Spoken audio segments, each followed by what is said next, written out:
The first book of Samuel, chapter 3. The Lord calls Samuel. The boy Samuel ministered before the Lord under Eli. In those days, the word of the Lord was rare. There were not many visions. One night, Eli, whose eyes were becoming so weak that he couldn't barely see, was lying down in his usual place. The lamp of God had not yet gone out, and Samuel was lying down in the house of the Lord, where the ark of God was. Then the Lord called Samuel. Samuel answered, "Here I am." And he ran to Eli and said, "Here I am. You called me?" But Eli said, "I did not call you. Go back and lie down." So he went and lay down. Again the Lord called, "Samuel." And Samuel got up and went to Eli and said, "Here I am. You called me?" "My son," he said, "I did not call. Go back and lie down." Now Samuel did not yet know the Lord. The word of the Lord had not yet been revealed to him. A third time the Lord called Samuel. And Samuel got up and went to Eli and said, "Here I am. You called me?" Then Eli realized that the Lord was calling the boy. So Eli told Samuel, "Go and lie down, and if he calls you, say, 'Speak, Lord, for your servant is listening.'" So Samuel went and lay down in his place. The Lord came and stood there, calling as at the other times, "Samuel, Samuel." Then Samuel said, "Speak, for your servant is listening." And the Lord said to Samuel, "See, I am about to do something in Israel that will make the ears of everyone who hears about it tingle. At that time, I will carry out against Eli everything I spoke against his family from beginning to end. For I told him that I would judge his family forever because of the sin he knew about. His sons blasphemed God, and he failed to restrain them. Therefore I swore to the house of Eli, the guilt of Eli's house will never be atoned for by a sacrifice or offering."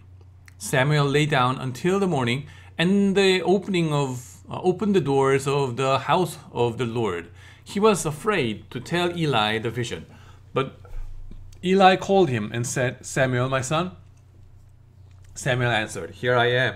"What was it he said to you?" Eli asked.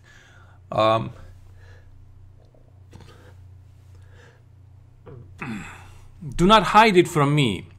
May God deal with you, be it ever so severely, if you hide from me anything he told you." So Samuel told him everything, hiding nothing from him. Then Eli said, "He is the Lord. Let him do what is good in his eyes."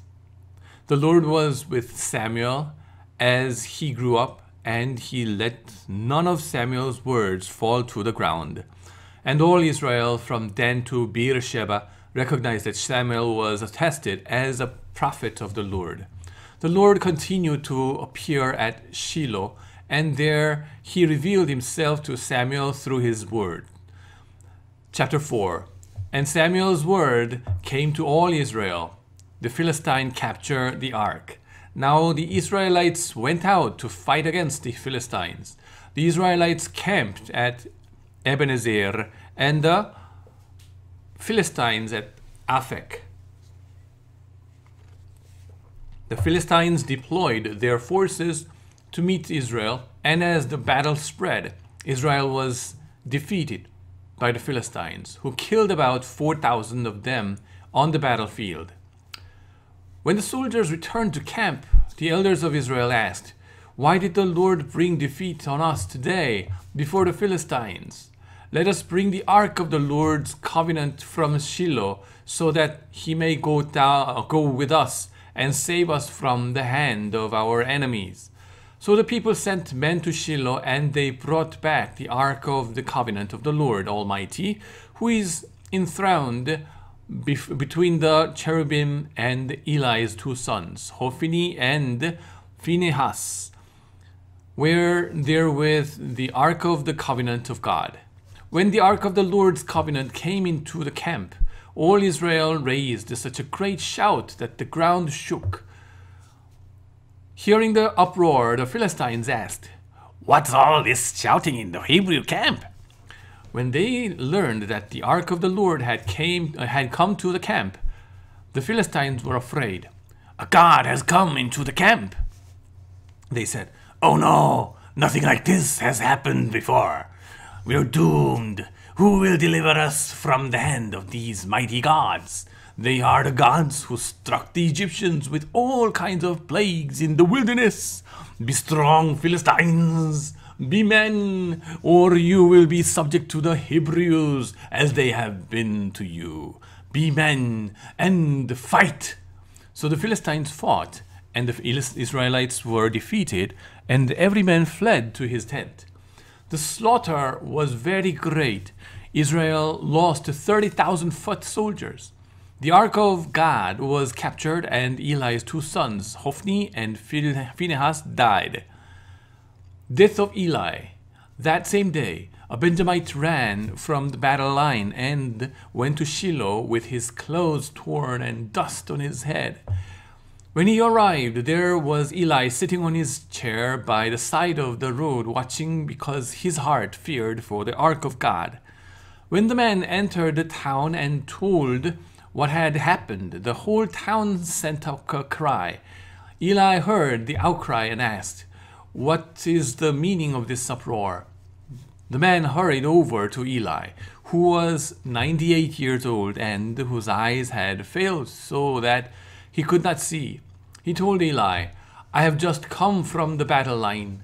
I fled from it this very day." Eli asked, "What happened, my son?" The man who brought the news replied, "Israel fled before the Philistines, and the army has suffered heavy losses.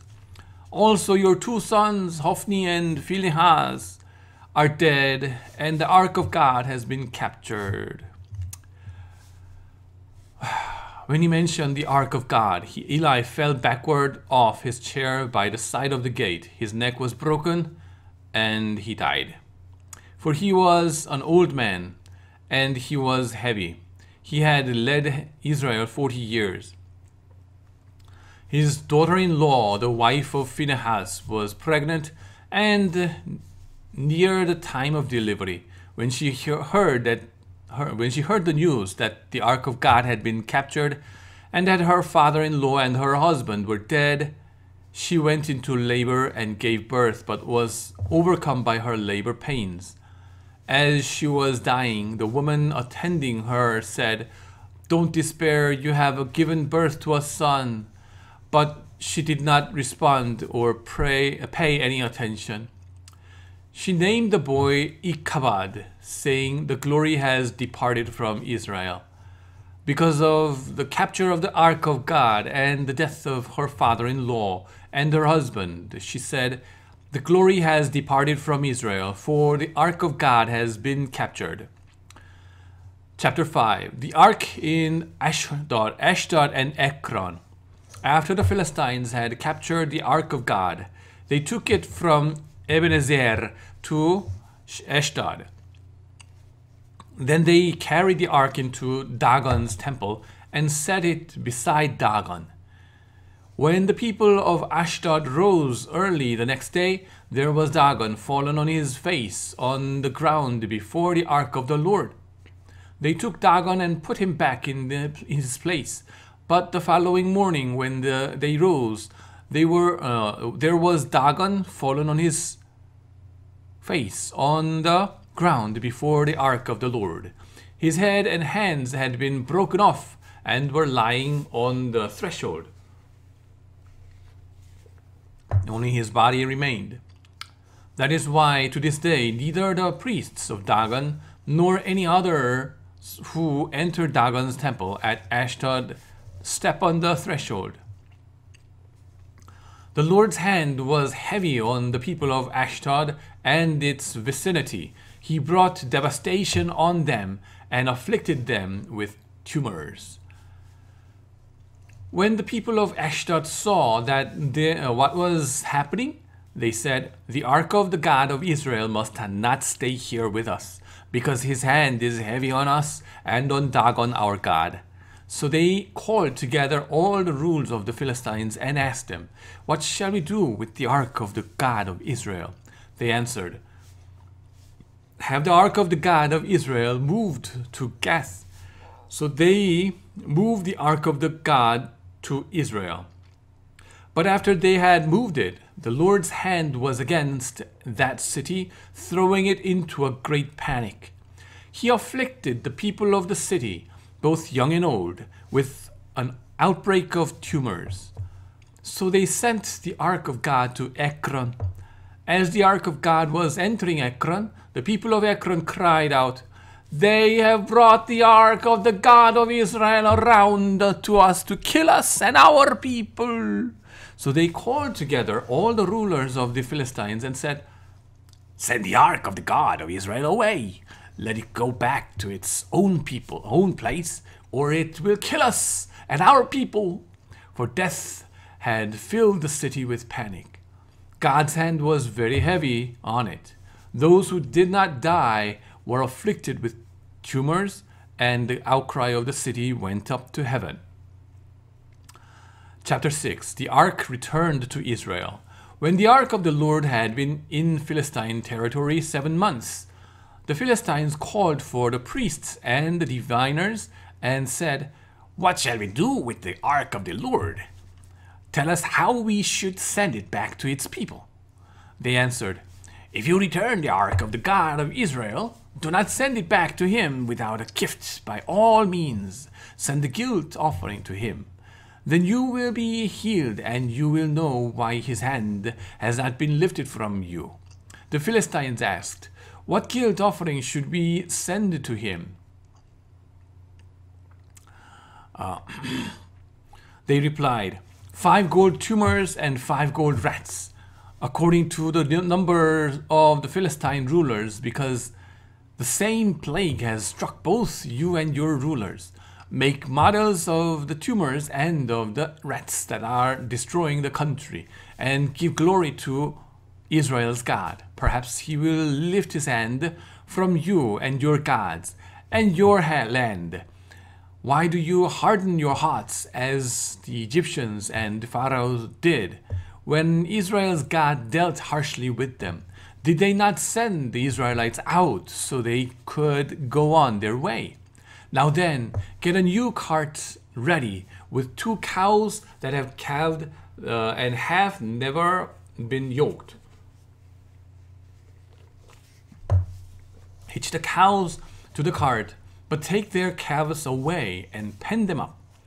Take the ark of the Lord and put it on the cart, and in a chest beside it, put the gold objects you are sending back to him as a guilt offering. Send it on its way, but keep watching it. If it goes up to its own territory toward Beth-Shemesh, then the Lord has brought this great disaster on us. But if it does not, then we will now know that it was not his hand that struck us, but that it happened to us by chance."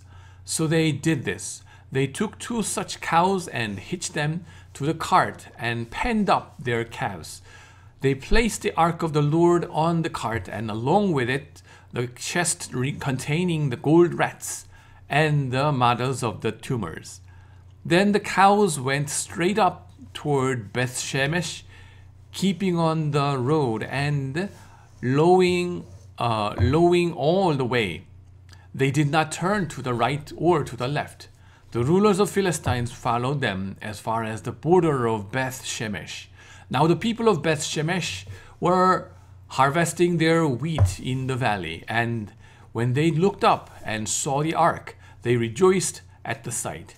The cart came to the field of Joshua of Beth-Shemesh, and there it stopped beside a large rock. The people chopped up the wood of the cart and sacrificed the cows as a burnt offering to the Lord. The Levites took down the ark of the Lord, together with the chest containing the gold objects, and placed them on the large rock. On that day, the people of Beth Shemesh offered burnt offerings and made sacrifices to the Lord. The 5 rulers of Philistines saw all this and then returned that same day to Ekron. These are the gold tumors the Philistines sent as a guilt offering to the Lord, 1 each for Ashdod, Gaza, Ashkelon, Gath, and Ekron. And the number of the gold rats was according to the number of Philistine towns belonging to the 5 rulers. The fortified towns with their country villages. The large rock on which the Levites set the ark of the Lord is a witness to this day in the field of Joshua of Beth Shemesh. But God struck down some of the inhabitants of Beth Shemesh, putting 70 of them to death because they looked into the ark of the Lord. The people mourned because of the heavy blow the Lord had dealt them, and the people of Beth Shemesh asked, "Who can stand in the presence of the Lord, this holy God? To whom will the ark go up from there?" Then they sent messengers to the people of Kiriath Jearim, saying, "The Philistines have returned the ark of the Lord. Come down and take it up to your town."